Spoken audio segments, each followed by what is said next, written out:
विश्वजित कदम आणि विशाल पाटील आता दिल्लीकडे गेलेत। काँग्रेस पक्षश्रेष्ठींशी आज पुन्हा एकदा भेट घेणार आहेत। विशाल पाटील यांना राज्यसभेत पाठवणार असल्याची चर्चा ही खोटी असल्याचा दावा कदम यांनी केलाय।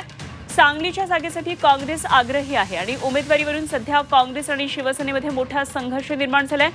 आमदार विश्वजित कदम आपल्या भूमिकेवर अजूनही ठाम आहेत, त्यामुळे आता दिल्लीमध्ये जाऊन हा प्रश्न कशा पद्धतीने सोडवला जातो याकडे संपूर्ण राजकीय वर्तुळाचं सांगली जिल्ह्याचं लक्ष आहे।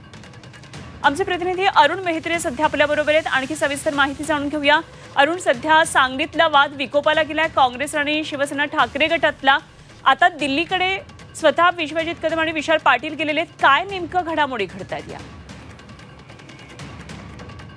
ठाकरे यांच्या शिवसेनेनं सांगलीच्या जागेवरती उमेदवार देखील घोषित केलेला आहे। चंद्रहार पाटील त्या ठिकाणी उमेदवार आहेत आणि आज सांगलीमध्ये शिवसेनेचे खासदार नेते संजय राउत ये आहेत। ऐसा असताना अमृत नोनी आर्थो प्लस ये एक प्रूवन फॉर्मूला है। इसमें मौजूद नोनी फल के गुण और आयुर्वेदिक जड़ी बूटियां शरीर को जरूरी पोषक तत्व देने के साथ साथ हड्डियों और जोड़ों के घिसने, उनमें होने वाले सूजन और दर्द को रोकने में मदद करता है। दर्द मुक्त जीवन के लिए अमृत नोनी आर्थो प्लस। दुसरीकडे विश्वजित कदम आणि विशाल पाटील हे दिल्लीकडे रवाना होत आहेत।